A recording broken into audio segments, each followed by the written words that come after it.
Marvel benar-benar memberikan spotlight yang besar terhadap Kang the Conqueror, yang bikin adrenalin nonton film MCU tuh mulai naik lagi.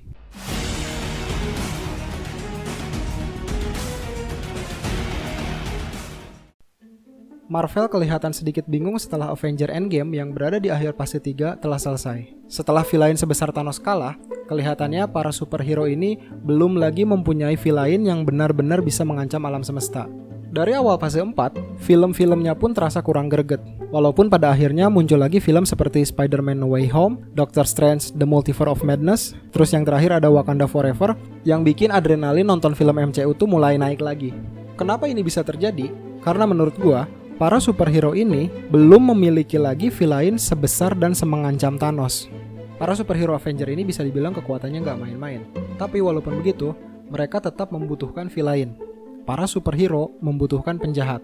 Barulah di awal fase 5 ini, di film Ant-Man Quantumania, diperkenalkanlah sosok villain yang bernama Kang the Conqueror.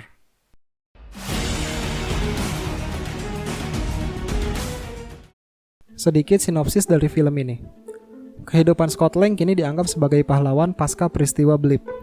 Hope Van Dyne, Janet Van Dyne, Hank Pym, dan Cassie Lang sekarang menjadi bagian dari kehidupan Scott Lang sehari-hari. Cassie yang memiliki ketertarikan terhadap Quantum Realm berhasil membuat alat yang dapat mengirim sinyal ke dunia kuantum. Kemudian alat itu mengalami malfungsi yang menyebabkan Scott beserta seluruh keluarganya masuk dan terjebak di Quantum Realm yang rupanya tengah dikuasai oleh Kang the Conqueror. Berkat pengalaman Janet Van Dyne yang pernah terjebak selama 30 tahun di Quantum Realm, ia akhirnya memandu seluruh keluarganya untuk keluar dari Quantum Realm. Walaupun itu bukanlah hal yang mudah, karena rupanya mereka telah diincar oleh Kang. Apa yang sebenarnya diincar Kang, dan berhasilkah Scott beserta seluruh keluarganya keluar dari Quantum Realm?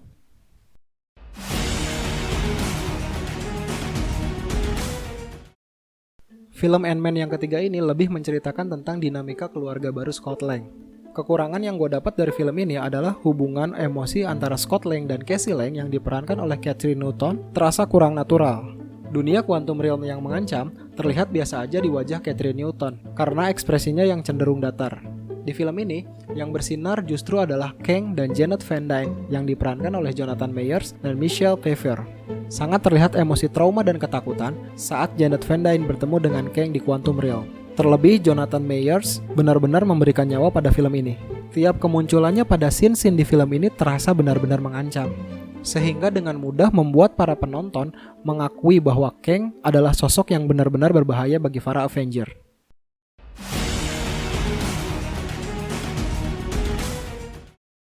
Di film Ant-Man yang merupakan pembuka dari fase 5 ini, Marvel benar-benar memberikan spotlight yang besar terhadap Kang the Conqueror. Kang sendiri adalah villain original dari Marvel Comics. Ia diceritakan bisa menjelajah waktu dan menjelajah multiverse.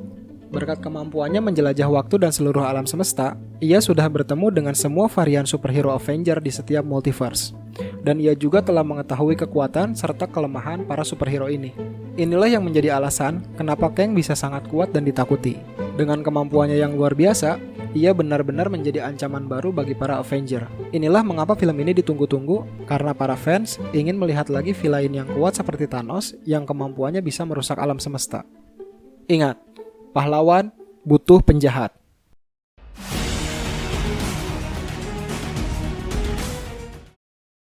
Film Ant-Man Quantumania, hampir 80% proses syutingnya menggunakan green screen. Di film ini, kita benar-benar disuguhkan keindahan dari Quantum Realm, sebuah universe subatom yang memiliki misteri dan belum pernah terjelajah sebelumnya. Tapi rupanya, setting di Quantum Realm tidak seluruhnya menggunakan green screen. Ada beberapa sekuens yang direkam di The Volume Stagecraft. The Volume Stagecraft adalah sebuah teknologi yang dikembangkan oleh Industrial Light and Magic, di mana teknologi ini memiliki fitur 360 LED screen. Kalau green screen, si pemeran benar-benar berada di ruangan hijau saat proses syuting. Tapi kalau di The Volume, setting filmnya sudah dibuat dan diset di layar LED besar yang berada di sekeliling mereka.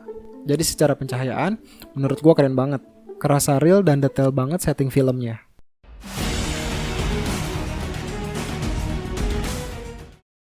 Jadi menurut opini gua, skor untuk film ini adalah 7/10. Sebagai film yang ditunggu-tunggu dan menjadi pembuka fase 5 dalam Marvel Cinematic Universe, film ini nggak sebagus ekspektasi gua.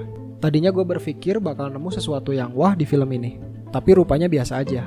Tapi sebagai pembuka perjalanan Kang dalam menghancurkan universe dan tentu aja menjadi ancaman bagi para Avenger di masa depan, film Ant-Man Quantumania ini layak buat ditonton.